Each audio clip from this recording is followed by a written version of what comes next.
खबरों में बने रहने के लिए बेल आइकन दबाइए और हाँ, फर्स्ट इंडिया को सब्सक्राइब जरूर। अब देख रहे हैं राजस्थान 10 बजे और आपके साथ में विजेंद्र सोलंकी। संभागवार बड़ी खबरों का सिलसिला शुरू करते हैं और सबसे पहले बात करते हैं जयपुर संभाग की। यहां की बड़ी खबर बता रहे हमारे सहयोगी योगेश शर्मा।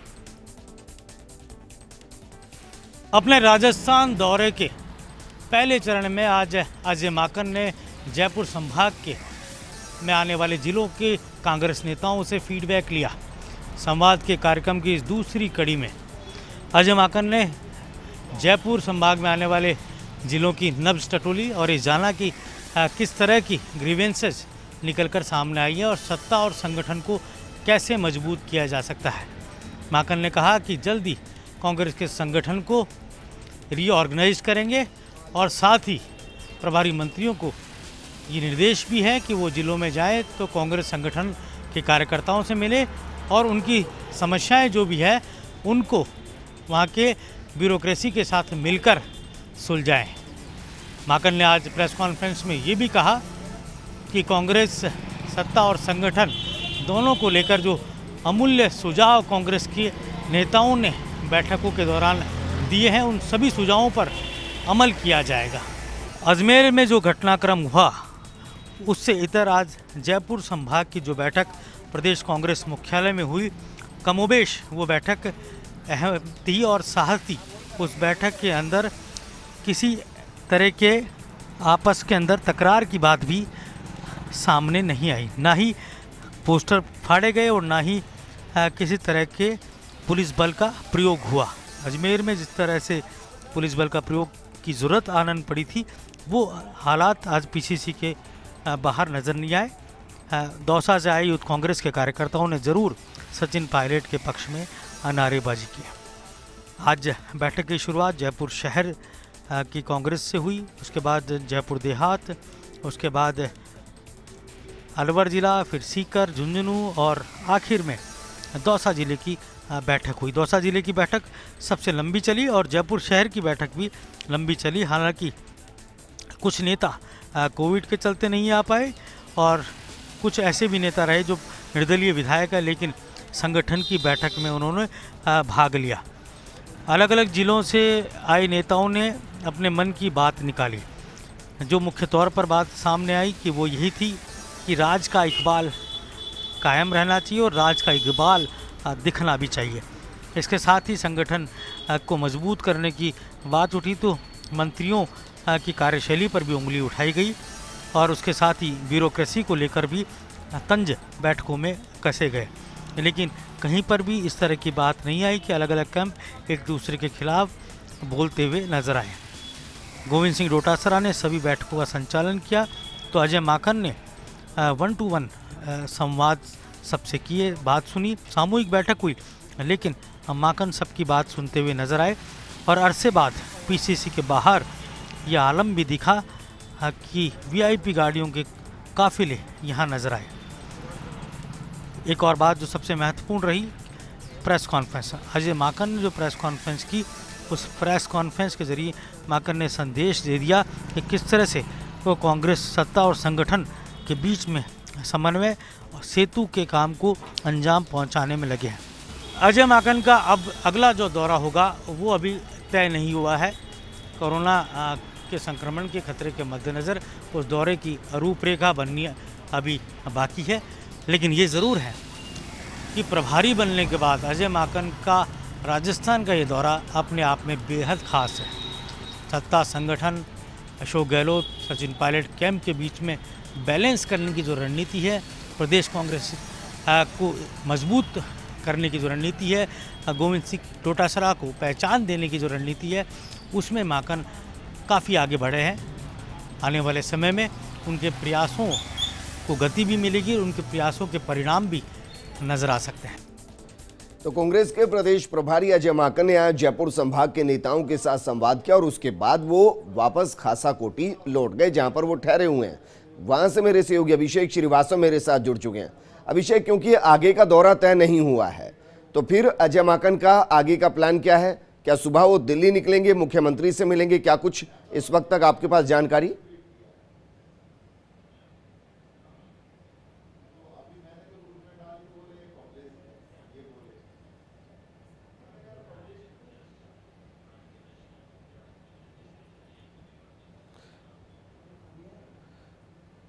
अभिषेक को जोड़ने की कोशिश करेंगे। आपको बता दें कि खासाकोटी के अंदर अजय माकन ठहरे हुए हैं। परसों वो आए थे, उसके बाद अजमेर पहुंचे, अजमेर से वापस वो आए। आज पूरे दिन जयपुर संभाग के नेताओं से मुलाकात की, उनकी पीड़ा को सुना, उनके सुझावों को जाना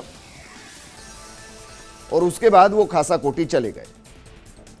अब उनका आगे का कार्यक्रम क्या है ये जानकारी अभी तक नहीं, क्योंकि अन्य संभागों में वो कब आएंगे, कब नेताओं से मिलेंगे, ये कार्यक्रम अभी तक तय नहीं हुआ है।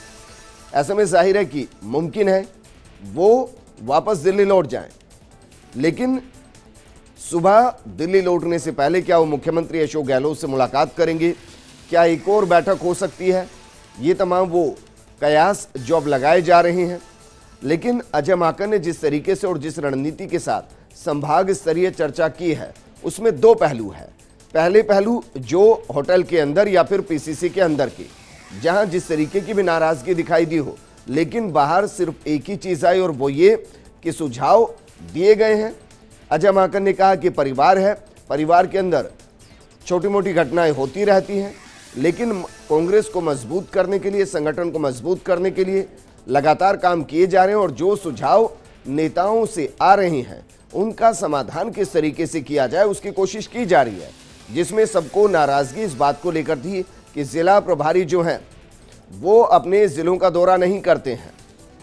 आगे बढ़ते हैं और अब रुक करते हैं अजमेर संभाग का। यहाँ की बड़ी खबर बता रहे हैं हमारे सहयोगी कौशल जैन। लोक सेवा आयोग कार्यालय में पुलिस और अभियोजन विभाग की हुई डीपीसी, 145 आरपीएस अधिकारियों को किया गया पदोन्नत, तो वहीं अभियोजन विभाग के 72 कार्मिक एपीओ से बने पीओ। पुलिस व अभियोजन विभाग की डीपीसी विभाग के लगभग 217 कार्मिक और अधिकारियों के लिए पदोन्नति का तोहफा बनी।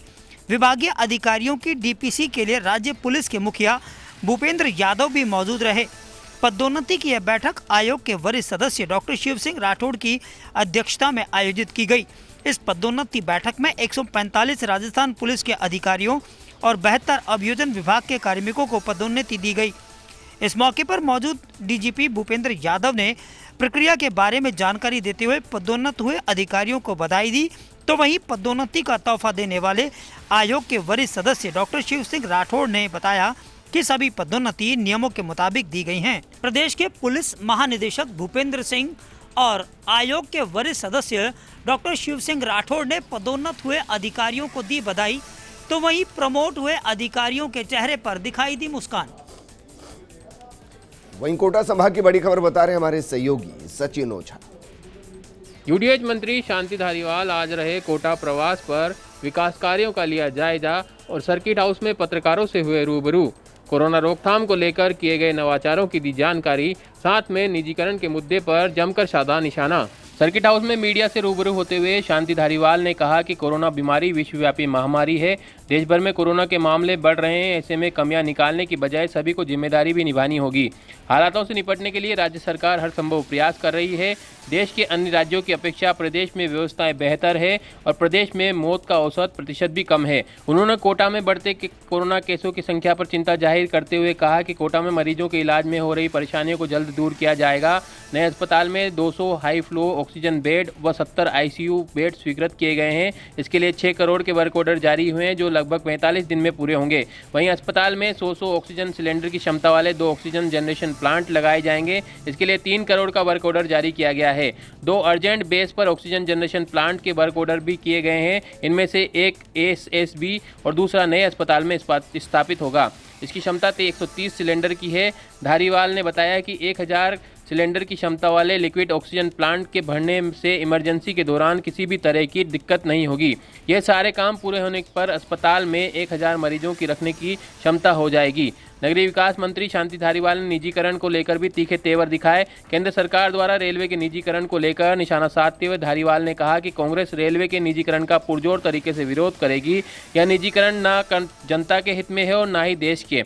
यूडीएच मंत्री ने शहर में वर्तमान में चल रहे नगर विकास, न्यास और स्मार्ट सिटी के कार्यों की प्रगति पर संतोष व्यक्त करते हुए कहा कि सभी कार्य निर्धारित समय पर गुणवत्ता के साथ होंगे। उन्होंने बताया कि दिसंबर माह तक शहर में 1 से 1,500 करोड़ के नवीन कार्य स्वीकृत किए जाएंगे, जिस पर अधिकारियों द्वारा कार्य योजना बनाई जा रही है। आगामी जनवरी माह से शहर के प्रत्येक वार्ड में आधारभूत सुविधाओं की मजबूती के लिए कार्य शुरू होंगे, जिसमें स्थानीय जनप्रतिनिधियों एवं नागरिकों द्वारा बताए गए कार्यों को पूरा किया जाएगा। पत्रकार वार्ता के साथ धारीवाल ने सर्किट हाउस में कोरोना रोकथाम और विकास कार्यों को लेकर अधिकारियों से चर्चा की और कमियों के संबंध में दिशा निर्देश भी दिए।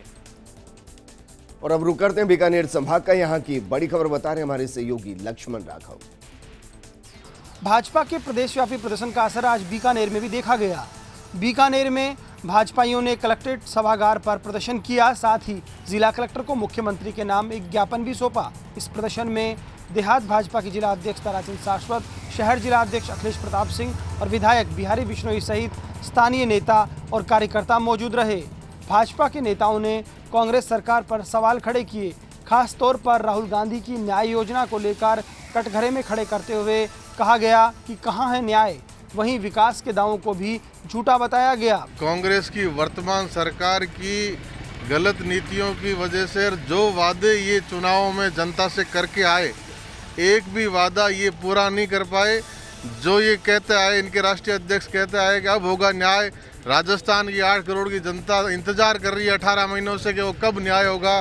कांग्रेस सरकार जो सत्ता में आई थी, झूठे वादे करके, किसानों का कर्ज माफ करने का वादा करके, कर्ज तो दूर की बात रही, किसानों पर नए नए टैक्स थोप रही है सरकार। भाजपा नेताओं का कहना था कि कोरोना को लेकर भी लोग परेशान हैं। बिजली के बिल लगातार बढ़े हुए आ रहे हैं, खास तौर पर किसानों के घरेलू कनेक्शनों के बिल भी बेहद ज़्यादा आ रहे हैं, जिसका लोगों में विरोध है। साथ ही साथ बीकानेर में निजी कंपनी को लेकर भी विरोध देखा जा रहा है। उनका कहना था कि कांग्रेस केवल दावे कर रही है, काम के नाम पर कुछ नहीं हो रहा। तो इधर बीकानेर में लगातार कोरोना के मरीज बढ़ते दिख रहे हैं। आज भी 100 से अधिक मरीज रिपोर्ट किए गए हैं। सीएमएचओ डॉक्टर बीएल मीणा ने कहा कि हम लगातार मॉनिटरिंग कर रहे हैं, लेकिन लगातार चौथे दिन 100 से अधिक मरीज बीकानेर में कोरोना के रिपोर्ट हुए हैं।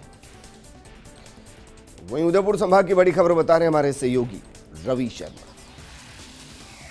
भाजपा के प्रदेश व्यापी हल्ला बोल अभियान के तहत आज उदयपुर में भाजपाई कार्यकर्ताओं ने नेता प्रतिपक्ष गुलाबचंद कटारिया के नेतृत्व में जिला कलेक्टर को सौंपा ज्ञापन।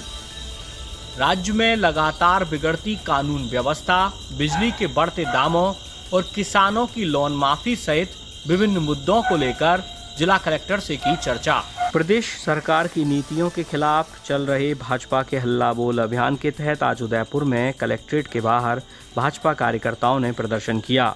नेता प्रतिपक्ष गुलाबचंद कटारिया के नेतृत्व में भाजपा के कार्यकर्ता कलेक्ट्रेट पहुंचे, जहां उन्होंने जिला कलेक्टर को ज्ञापन सौंपा। इस मौके पर जिले के भाजपा विधायक फूल सिंह मीणा, अमृतलाल मीणा, प्रताप गमेती, बाबूलाल खराड़ी सहित पार्टी के वरिष्ठ नेता मौजूद रहे। इस मौके पर कटारिया ने कलेक्टर के समक्ष जिले में लगातार बिगड़ती कानून व्यवस्था, बिजली के बड़े दाम, किसानों के लोन सहित विभिन्न मसलों को उठाया। साथ ही मीडिया से बात करते हुए साफ किया कि राज्य सरकार ने यदि समय रहते जनता के हितार्थ नीतियों में बदलाव नहीं किया तो उग्र आंदोलन किया जाएगा। इस दौरान नेता प्रतिपक्ष गुलाबचंद कटारिया ने उदयपुर में पुलिस की कार्यशैली पर सवाल उठाए। उन्होंने सड़कों पर लोगों के चालान काटने के मसले को लेकर भी नाराजगी व्यक्त की और कहा कि यदि समय रहते पुलिस ने अपनी कार्यशैली को नहीं बदला तो वे लोगों के साथ सड़कों पर होंगे। और अब रुक करते हैं भरतपुर संभाग का, यहाँ की बड़ी खबर बता रहे हमारे सहयोगी दीपक लवानिया। भरतपुर में आज भाजपाइयों ने राज्य की कांग्रेस सरकार के खिलाफ जमकर हल्ला बोला। बिजली बिलों में बढ़ोतरी, किसानों की विभिन्न समस्याओं व जिले की बिगड़ी कानून व्यवस्था को लेकर जिला कलेक्ट्रेट के बाहर भाजपाइयों ने विरोध प्रदर्शन कर सरकार के खिलाफ जमकर नारेबाजी की है। भाजपा के जिलाध्यक्ष डॉक्टर शैलेश सिंह व भरतपुर की सांसद रंजीता कोली की अगुवाई में हुए विरोध प्रदर्शन में भाजपाइयों ने राज्य की कांग्रेस सरकार को पूरी तरह से असफल बताया। भाजपा जिलाध्यक्ष डॉक्टर शैलेश सिंह ने कहा कि राज्य की अशोक गहलोत सरकार सभी मोर्चों पर विफल रही है। भाजपा सांसद रंजीता कोली ने कहा कि राज्य सरकार ने चुनाव पूर्व जो वादे किए थे उनमें से एक भी वायदा अभी तक पूरा नहीं हुआ है। उन्होंने कहा कि कोरोना काल में जहां सरकार को आम जन को राहत देने की आवश्यकता है, वहां सरकार बिजली बिलों में बढ़ोतरी कर उस पर अतिरिक्त भार डालने का काम कर रही है। विरोध प्रदर्शन के बाद भाजपाइयों ने जिला कलेक्टर को मुख्यमंत्री के नाम ज्ञापन भी सौंपा और इस दौरान भाजपा के कई पदाधिकारी व कार्यकर्ता मौजूद रहे।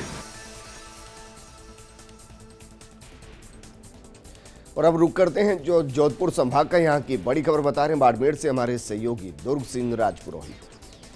जोधपुर संभाग के बाड़मेर जिले से बड़ी खबर है, जहां पर बालोतरा के पास खेड़ गांव में एक मंदिर में एक पुजारी दंपति के साथ गांव के पूर्व सरपंच और उसके कुछ साथियों ने अमानवीय घटना को अंजाम दिया है।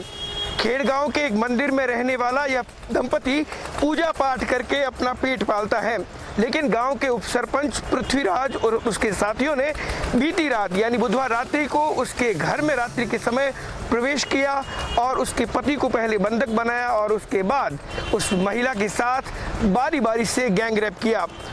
पूरी रात और पूरा दिन भटकने के बाद गुरुवार शाम ये दंपति बाड़मेर जिला पुलिस अधीक्षक आनंद शर्मा के दर पे पहुंचे और उन्होंने अपनी पीड़ा बाड़मेर एसपी के सामने रखी। बाड़मेर एसपी ने इस घटना के बारे में सुनने के बाद तत्काल पचपदरा के एसएचओ सुखराम विश्नोई को फोन करके इस गैंगरेप के मामले में तत्काल एफआईआर दर्ज करने के आदेश दिए हैं। हालांकि इस प्रकरण की जांच अब पुलिस ने शुरू कर दी है, लेकिन देखने का मामला यह होगा कि पुलिस इसमें कार्रवाई कब तक करती है, क्योंकि बाड़मेर पुलिस के अतीत की बात करें तो आम जनता के संबंध में जुड़े हुए जितने भी मामले पिछले कुछ समय से आए हैं उनमें से ज़्यादातर में पुलिस के कार्यप्रणाली पर सवाल या निशान खड़े हुए हैं। अब देखना यह है कि गैंगरेप की इस बड़ी घटना के बाद बाड़मेर पुलिस किस तरीके से इन अपराधियों पर ऐसी कार्रवाई करती है ताकि ऐसी घटनाओं की पुनरावृत्ति नहीं हो। बाड़मेर में आई इस महिला ने फर्स्ट इंडिया न्यूज़ से खास बातचीत में इस घटना के बारे में तो जानकारी दी ही, साथ ही बताया कि अब भी उसे जान को खतरा है। उसने बाड़मेर पुलिस पर भरोसा जताया है कि अब चूंकि उसने बाड़मेर एसपी को अपना परिवार दिया है तो उसे उम्मीद है कि उसको न्याय मिले। चलिए, आप सभी का बहुत बहुत शुक्रिया अपने अपने संभाग से जुड़ी बड़ी खबरों से मुखातिब कराने के लिए। एक छोटे से